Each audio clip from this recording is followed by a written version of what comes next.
Hello student, आज हम करते हैं NCERT math class 9th chapter 1 संख्या पद्धति एक्सरसाइज करते हैं 1.2।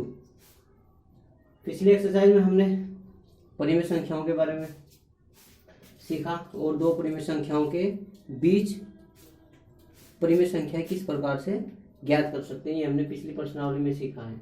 ठीक है, अब हम करते हैं एक्सरसाइज 1.2 और इसमें पहला प्रश्न है, नीचे दिए गए कथन सत्य है या असत्य है, कारण के साथ अपने उत्तर दीजिए। पहला प्रश्न है, प्रत्येक अपरिमेय संख्या एक वास्तविक संख्या होती है। हमें बताना है ये कथन सत्य है या असत्य है। तो भाई क्या दिया, एक अपरिमेय संख्या एक वास्तविक संख्या होती है। पहले प्रश्न का उत्तर है सत्य। क्यों है सत्य, वही कारण भी बताना है। सत्य है। मैं अब देखते हैं, हमने पढ़ा भाई वास्तविक संख्या क्या होती है। वास्तविक संख्याएं जो होती है वो परिमेय और अपरिमेय, यानी कि परिमेय और अपरिमेय, जितनी भी परिमेय संख्या है वो भी वास्तविक है और जितनी भी अपरिमेय संख्या वो भी वास्तविक है। तो इसका मतलब क्या है, प्रत्येक अपरिमेय संख्या वास्तविक संख्या। ये क्या है भाई, सत्य है, ट्रू है। ठीक है, फिर दूसरा है, संख्या रेखा का प्रत्येक बिंदु √m के रूप का होता है जहां m एक प्राकृत संख्या है। क्या ये सत्य है? देखते हैं भाई। सेकंड क्वेश्चन है, हम देखते हैं संख्या रेखा को। ठीक है, हमें दिया है कि भाई ये बताना है क्या है, ये कथन सत्य है, संख्या रेखा पर प्रत्येक बिंदु √m के टाइप का होता है या नहीं, जहां m एक प्राकृत संख्या है। सबसे पहले हम देखते हैं भाई प्राकृत संख्या क्या होती है। प्राकृत संख्या, ठीक है, प्राकृत संख्या हमने पढ़ा है पिछले चैप्टर में, हमने बताया था कि भाई जो संख्या 1 से स्टार्ट होती है वो प्राकृत संख्या कहलाती है। ठीक है भाई, और अगर मैं प्राकृत संख्या का वर्गमूल करता हूं तो भाई धनात्मक संख्या ही आएगी, क्योंकि प्राकृत संख्या तो धनात्मक संख्या ही होती है। तो भाई √1 का 1 आ जाएगा, √2 का भी प्लस की कोई संख्या आएगी, √3 का भी प्लस की कोई आ गई, √4 का भी प्लस की कोई संख्या ही आएगी। ठीक है भाई, तो हम क्या देखते हैं भाई, संख्या रेखा पर यहाँ 0 होता है, 1 इधर 2 इधर 3 इधर 4 इधर -1 इधर -2 इधर -3। अब मुझे बताओ, क्या किसी प्राकृत संख्या का वर्गमूल ऋणात्मक है? नहीं है। इसलिए ये कथन क्या है, असत्य है, कि वही संख्या रेखा का प्रत्येक बिंदु √m के रूप का नहीं होता, क्योंकि प्राकृत संख्या, उसने कहा कि जहां m प्राकृत संख्या है, m प्राकृत है, इसका मतलब वही प्राकृत संख्या का जो वर्गमूल होगा वो धनात्मक संख्या आएगा, ऋणात्मक संख्या नहीं आएगा। इसलिए हमारा जो 0 के लेफ्ट साइड का भाग है वो नहीं आ सकता। ठीक है, प्रत्येक बिंदु संख्या रेखा का √m के टाइप का नहीं होता जहां m एक प्राकृत संख्या हो। ठीक है, इसका क्या है, ये फॉल्स है। ठीक है, फिर हम थर्ड पॉइंट देखते हैं, प्रत्येक वास्तविक संख्या एक अपरिमेय संख्या होती है। प्रत्येक वास्तविक संख्या एक अपरिमेय संख्या होती है। फिर यही आ जाओ भाई। ठीक है, ये फर्स्ट था और इसमें ही थर्ड का भी आंसर छिपा हुआ है। कैसे भाई, क्योंकि भाई थर्ड में उसने कहा है कि प्रत्येक वास्तविक संख्या एक अपरिमेय संख्या है। अपरिमेय, प्रत्येक वास्तविक। अब भाई वास्तविक तो परिमेय भी है, वास्तविक तो परिमेय भी संख्या होती है, तो भाई परिमेय को तो अपरिमेय नहीं बोल सकते। तो इसलिए ये भी क्या है, फॉल्स है, क्योंकि भाई वास्तविक संख्या परिमेय और अपरिमेय का मतलब समूह होता है, जिसमें परिमेय संख्या भी होगी अपरिमेय संख्या भी होगी।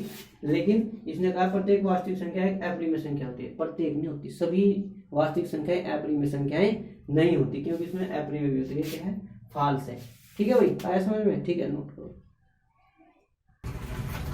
अब हम करते हैं क्वेश्चन नंबर 2। क्वेश्चन है, क्या सभी धनात्मक पूर्णांकों के वर्गमूल अपरिमेय होते हैं? यदि नहीं तो एक ऐसी संख्या के वर्गमूल का उदाहरण दीजिए जो एक परिमेय संख्या हो। क्या दिया है भाई, पूछ लिया है कि क्या सभी धनात्मक पूर्णांकों के वर्गमूल अपरिमेय होते हैं। अगर नहीं तो एक ऐसी संख्या का उदाहरण देना है जिसका वर्गमूल परिमेय हो।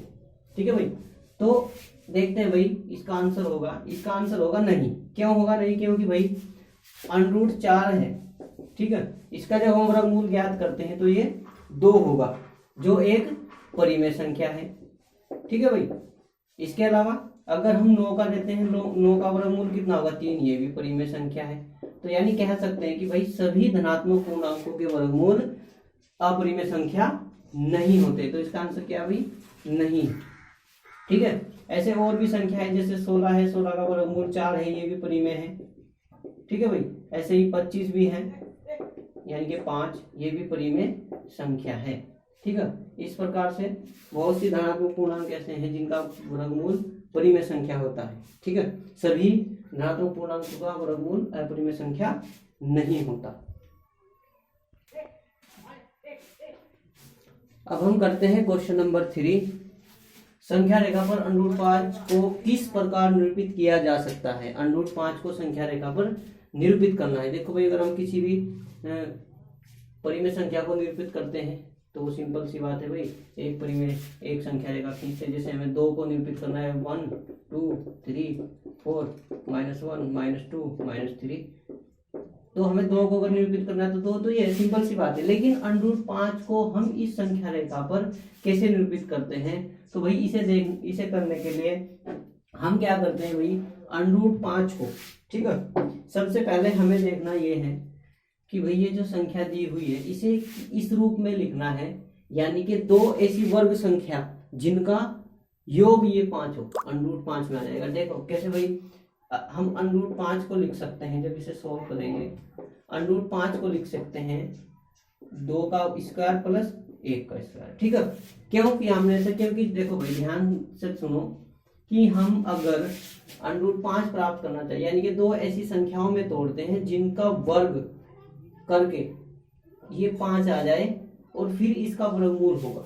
ठीक है भाई, ध्यान रखना ये जो 5 है या यहाँ 6 होता है या फिर कोई भी संख्या हो, ठीक है, अगर उसे संख्या रेखा पर निरूपित करना है √, वाली को, तो उसे करने के लिए हम उसे इस प्रकार से तोड़ते हैं। ठीक है, क्यों तोड़ते हैं, क्योंकि भाई हमारे पास जो समकोण त्रिभुज होता है, ठीक है, उसमें ये जो भुजा होती है कर्ण, ठीक है, ये होता है लंब और ये होता है आधार। ठीक है भाई, ध्यान से सुनना, इसका प्रयोग करेंगे इसमें। तो ये जो कर्ण है, ये जो कर्ण है भाई, इसके बराबर होता है √, लंब का स्क्वायर प्लस आधार का स्क्वायर। इसका हम प्रयोग इस प्रश्न में करने वाले हैं, ध्यान रखना। ठीक है, तो यहाँ क्या करते हैं भाई, अब हम संख्या रेखा खींचते हैं। क्या खींचते हैं, संख्या रेखा खींचते हैं। ये हमने संख्या रेखा खींच दी। ठीक है, यहाँ पर 0 लेंगे, इधर -1, इधर -2, यहाँ 1 लेंगे, यहाँ 2 लेंगे, यहाँ 3 लेंगे, यहाँ 4 लेंगे। ठीक है भाई, ध्यान से समझना। ठीक है, क्योंकि ये प्रश्न ऐसा है, जितने भी इसे ध्यान से समझोगे, ठीक है, बहुत आसान है, इतना कठिन नहीं है। तो हम क्या देखते हैं भाई, हम इस √5 को इस रूप में लिखकर हम देखते हैं भाई ये संख्या 2 और 1 है। तो हम क्या करते हैं, 0 से 2 तक यहाँ तक लेते हैं। इस पर तो हम लेते हैं भाई एक बिंदु, मान लो कि भाई इस पे एक बिंदु A है। ठीक है, इसे हमने क्या मान लिया भाई, इस पे हमने A मान लिया और B को हम मानते हैं यहाँ पर। ठीक है भाई, ध्यान से समझना कि हम ये कितना है, 2 है, तो भाई 0 से 0 1 2 तक गिनेंगे और यहाँ तक ये बिंदु रख लेंगे। ठीक है, फिर हम क्या करते हैं, जितनी ये दूरी है, ठीक है, 1 यूनिट यहाँ से यहाँ तक की जितनी भी दूरी होगी, जितनी भी हमने संख्या रेखा पे ली है, इस अंक को देखते हैं कितना है, 1 है, तो 1 सेंटीमीटर। तो हम यहाँ मानते हैं भाई कि 1 यूनिट जो है वो 1 सेंटीमीटर है। 1 यूनिट बराबर 1 सेंटीमीटर लेंगे। ध्यान रखना, 1 यूनिट 1 सेंटीमीटर के बराबर। तो भाई यहाँ तक कितना है, 1 सेंटीमीटर, और यहाँ तक कितना है, 2, क्योंकि 1 यूनिट 1 सेंटीमीटर, 2 यूनिट 2 सेंटीमीटर के बराबर होगी। ठीक है, तो यहाँ तक ये कितना होगा, 2 सेंटीमीटर हो जाएगा पूरा। कितना होगा, 2 सेंटीमीटर। ध्यान रखना, क्योंकि हम उसके अकॉर्डिंग करते हैं इसे। ठीक है, ये कितना हो जाएगा, 2 सेंटीमीटर। और यहाँ पर हम क्या करते हैं भाई, एक इस पर लंब डालते हैं। क्या डालते हैं, लंब डालते हैं 90 डिग्री का, क्योंकि ये समकोण त्रिभुज बनाना है। और ये जो लाइन है यहाँ से, ये B से इसे 1 सेंटीमीटर तक काट लेते हैं। कितने, 1 सेंटीमीटर, क्योंकि 1 यूनिट का मतलब 1 सेंटीमीटर, ये 1 सेंटीमीटर काट लेंगे इसमें। ठीक है, अब हम क्या करते हैं भाई, ध्यान से समझना, इसे बहुत ही ध्यान से। हमने क्या किया भाई, हम ये जो 2 है इसकी यूनिट बनाई। ठीक है, 1 यूनिट को हमने 1 सेंटीमीटर मान लिया, तो भाई 1 सेंटीमीटर, 2 यूनिट 2 सेंटीमीटर के बराबर होगा। और भाई यहाँ से हम क्या करते हैं बी पर ये कितना है, एक है, एक का मतलब 1 यूनिट यानी कि 1 सेंटीमीटर इसके ऊपर लंब खींचते हैं, लंब, ठीक है, लंब यानी 90 डिग्री का कोण बनाती हुई यहाँ पर 90 डिग्री का कोण बनना चाहिए, ध्यान से समझना, ठीक है, 90 डिग्री का। अब हम क्या करते हैं भाई, ये पॉइंट हमने मान लिया भाई, इस पे 1 सेंटीमीटर काट लिया, ये पॉइंट सी है, तो यार इसे क्या करते हैं, ए को सी से मिला देते हैं, ए को सी से क्या किया हमने, मिला दिया। अब क्या करते हैं, देखो ध्यान से सुनो भाई, ये 2 सेंटीमीटर, ये 1 सेंटीमीटर, अब मुझे बताओ ये कितनी होगी। अगर हम इसमें ये फॉर्मूला लगाए तो भाई आधार हमारा कितना है, 2 है, इसका स्क्वायर करो, प्लस लंब कितना है, मतलब आधार कितना है, इसमें आधार कितना है, लंब कितना है, 1 है, और आधार कितना है, 2 है, ठीक है। तो ये कितना आ जाएगा भाई, देखो ध्यान से सुनो इधर, ये आ जाएगा 1 + 4 यानी कि 5 आ जाएगा। ध्यान से समझो सर कि इसमें हमने आधार कितना लिया, 2 लिया है आधार, ठीक है, 2 आधार कितना है, 2 है, और लंब कितना है, 1 है, ठीक है, ध्यान से समझो भाई। तो ये कितना हो जाएगा, √5 हो जाएगा, यानी कि इसका मान AC का जो मान है वो कितना है, √5 है, ठीक है। अगर अब हम क्या करते हैं, O को केंद्र मानकर, अगर हम O को केंद्र मानकर और AC दूरी लेकर एक चाप लगाएं, यानी कि चाप यानी एक वर्त बनाए, तो भाई ये वर्त इस प्रकार से बनेगा, और ये वर्त इस संख्या रेखा को जहां पर भी काटता है, ये बिंदु सपोज करो D है, ये D बिंदु √5 पर होगा, कितना होगा, 5 पर होगा, क्योंकि भाई अगर हम इसे एक गोला बनाए, इस प्रकार से एक गोला बनाए तो ये वर्त बनेगा, और अगर ये इसकी त्रिज्या है तो ये भी इसकी त्रिज्या होगी, ठीक है। तो यहाँ से AD यानी कि जो D बिंदु है ये क्या होगा, √5 होगा। आया समझ में, ऐसे करते हैं भाई। हम इसके साथ एक एग्जाम्पल करके सीखते हैं, ध्यान से देखना, हम एक एग्जाम्पल लेंगे। अब हम इस क्वेश्चन से संबंधित एक एग्जाम्पल करते हैं। संख्या रेखा पर √2 को निरूपित करना है, ठीक है, संख्या रेखा पर। तो हम क्या करते हैं भाई, मैंने तुम्हें बताया था कि भाई ये जो संख्या है इसे इस प्रकार की 2 संख्याओं में तोड़ते हैं जिनका वर्ग करके ये संख्या आ जाए।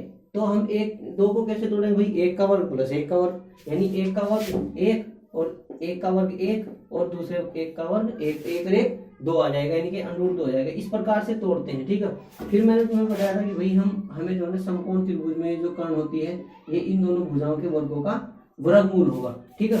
तो क्या करते हैं भाई, एक संख्या रेखा खींच लेते हैं, ठीक है, संख्या रेखा को खींचते हैं, फिर यहाँ 0 1 2 3 -1 -2, ठीक है, इस प्रकार से, क्योंकि हमें प्लस की ओर चलना है। तो भाई ये ध्यान रखना है कि 1 यूनिट जो है हम मानते हैं 1 सेंटीमीटर, 1 यूनिट 1 सेंटीमीटर के बराबर है।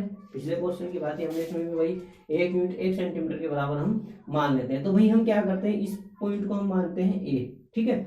यहाँ से 1 यूनिट चलना यानी 1 सेंटीमीटर, 1 यूनिट बराबर 1 सेंटीमीटर, ये इसे मानते हैं B, ये, ठीक है भाई। अब हम क्या करते हैं भाई, B पर लंब खींचते हैं, कितना, 1 यूनिट 1 सेंटीमीटर का, ठीक है, खींच दिया, यानी इस पर 1 सेंटीमीटर काट लेते हैं, ये भी 1 सेंटीमीटर है और ये भी 1 सेंटीमीटर है। तो इस C को क्या करते हैं, A से मिला देते हैं, इस C को क्या करते हैं, A से मिला देते हैं, और फिर क्या करते हैं भाई 1 स्क्वायर कितना होगा, √2 होगा। अब क्या करते हैं, A से C की दूरी लेकर एक चाप लगाएंगे, ठीक है। तो ये जो बिंदु होगा आपका ये √2 ही होगा, कितना सिंपल है।